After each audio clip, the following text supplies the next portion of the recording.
নমস্কাৰ আজি 22 ছেপ্টেম্বৰ গতিকে সকলোৰ বাবে এটি ডাঙৰ খবৰ লৈ আহিছোঁ আপোনালোকৰ কাৰণে আপোনালোকে হয়তো এডিআৰি গেট 3 অলৰেডি 15 তাৰিখে এক্সাম দিলে এতিয়া আপোনালোকৰ কাৰণে ভাল খবৰ আপোনালোকে ৰিজাল্ট 27 তাৰিখে লাভ কৰিব হয় মই কোৱা নাই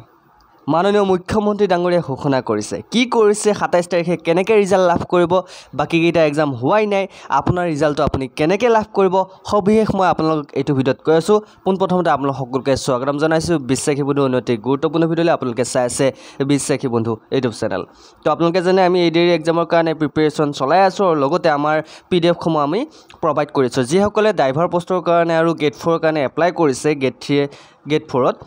আপোনালোকে যদি পৰীক্ষা দিব বিচাৰে তেনেহলে আপোনালোকৰ মক টেষ্টৰ লগতে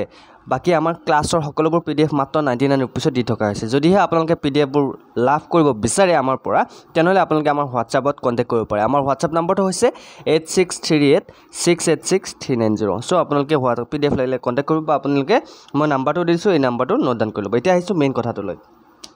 ওকে সো এতিয়া আপুনি ঘৰলৈ লৈ আহিব পাৰিব OMR sheet আৰু আপোনালোকে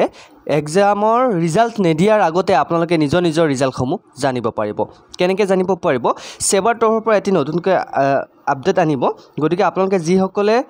নিজৰ ৰিজাল্টসমূহ চাব বিচাৰে বা নিজৰ ৰিজাল্টসমূহ কিমান নম্বৰ পালে আপোনালোকে চেক কৰিব বিচাৰে তেনেহলে আপোনালোকে মুখ্যমন্ত্ৰী ডাঙৰীয়া ঘোষণা কৰা মতে আপোনালোকে এক্সামৰ ৰিজাল্ট দিয়াৰ আগতে আপোনালোকে নিজৰ ৰিজাল্টসমূহ জানিব পাৰিব কাৰণ আপোনালোকক OMR sheetৰ এটা কপি দিয়া হ'ব কেনেকৈ দিয়া হ'ব আপোনালোকে OMR sheet কেনেকৈ লাভ কৰিব তাৰেও এটা কণ্ডিশ্যন আছে যিসকলে গম পায় তেওঁলোকে জানে আৰু যিসকলে গম নাপায় তেনেহলে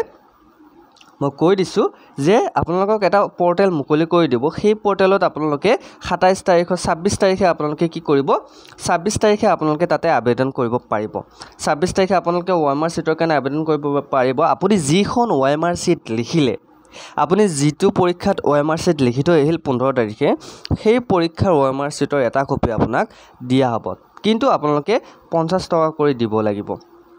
অনলাইন পেমেন্ট হিচাপেও দিব লাগিব বা আপোনালোকে নেক্সট যিবিলাক পৰীক্ষা আহিব সেই পৰীক্ষাটো আপোনালোকক এটা কপি দিয়া হ'ব যদি আপোনালোকে 50 টকাটো দিতে হয় গতিকে আপোনালোকে পে কৰিব লাগিব 50 টকা যদি আপোনালোকক OMR sheet খনৰ কপি লাগে এতিয়া OMR sheet খনৰ কপি দি আপুনি কি কৰিব ৰিজাল্ট আপোনালোকে কেনেকৈ গম পাব মই সবিশেষ কৈ আছো আপোনালোকে অকনমান ধৈৰ্য ধৰক খং নকৰিব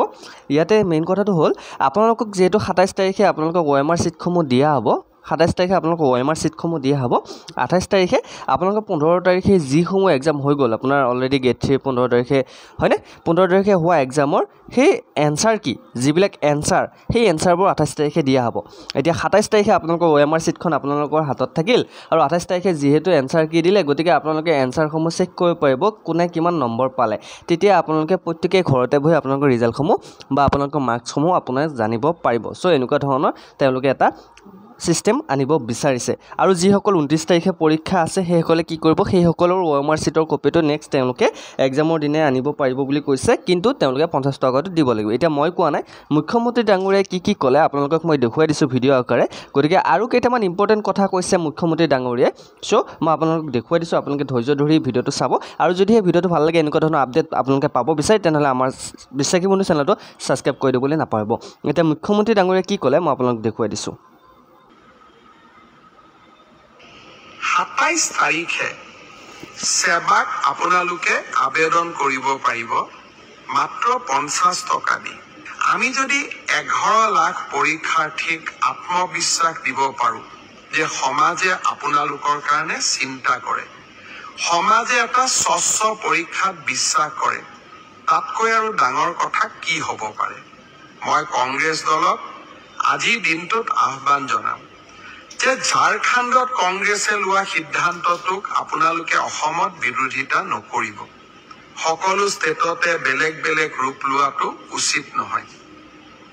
ভাল কথা ইউজুৱেলি তেওঁলোকে নুশুনে কিন্তু মই ভাবো যে অলপ ৰাইজৰ মনৰ কথা তেওঁলোকে বুজিবলৈ চেষ্টা কৰিব মই স্বচ্ছতাৰ কথা কৈছিলো আজি মই স্বচ্ছতাক আৰু এখোপ আগুৱাই লৈ যাব খুজিছো তৃতীয় বৰ্গৰ এডিআৰি পৰীক্ষা সমাপ্ত হ'ল এতিয়া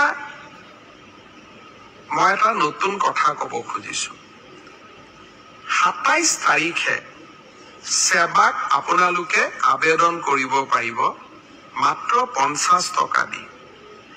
যে আপোনালোকে যিখন OMR চিট লিখিছিলে সেই OMR চিটৰ এটা ফটোকপি আপোনালোকক লাগে বুলি অৰ্থাৎ আপোনালোকে লিখি থৈ অহা OMR চিটখন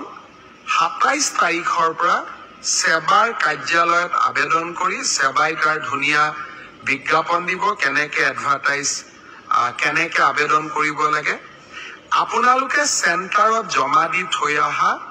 OMR চিটটো এইবাৰ আপোনালোকে 50 টকা জমা দি সেৱাৰ পৰা লৈ আহিব পাৰিব ফটোকপিৰ খৰচ 50 টকা ঘৰত লৈ আহি OMR চিটটো এইবাৰ আপোনালোকে পৰীক্ষা কৰিব পাৰিব যে মই শুদ্ধ উত্তৰ দি আহিলো নে নাই শুদ্ধ উত্তৰটো কি 28 তাৰিখে আমি এনসাৰ কিটো সেৱাৰ ৱেবসাইটত আমি প্ৰকাশ কৰিম অৰ্থাৎ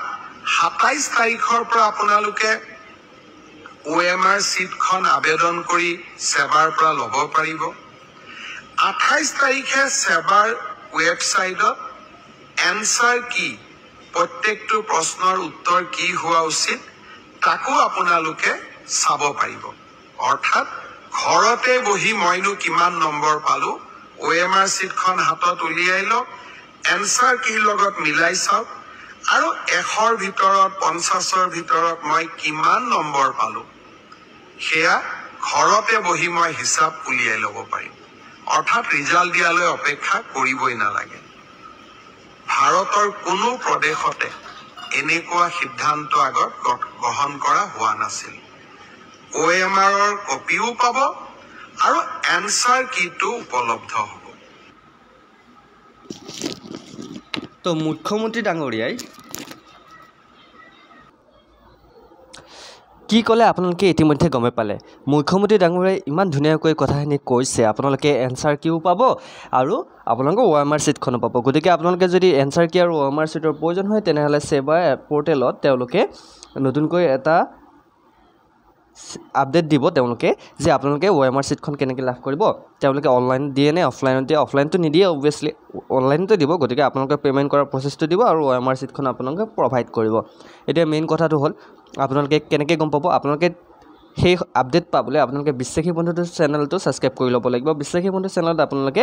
সকলোবোৰ আপডেট পাব আৰু লগতে চাকৰি আমি বিভিন্ন ধৰণৰ ইয়াতে কম্পিটিটিভ এক্সামৰ আমি প্ৰিপেৰেশ্যন চলি আছোঁ হয়নে চ' আপোনালোকে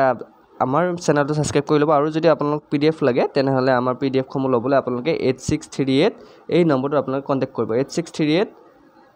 686 390 এই নম্বৰটোত আপোনালোকে কণ্টেক্ট কৰিব পাৰিব যদি PDF লাগে হোৱাটছআপত অ'কে চ' আশা কৰোঁ ভিডিঅ'টো চাই ভাল পালে যদি ভাল পাইছে লাইক কমেণ্ট শ্বেয়াৰ লগতে আমাৰ বিশ্বাসী বন্ধু চেনেলটো ছাবস্ক্ৰাইব কৰি দিবলৈ নাপাহৰিব নেক্সট ক্লাছত আমি আকৌ লগ পাই আছোঁ তেতিয়ালৈকে জয় হিন্দ জয় অসম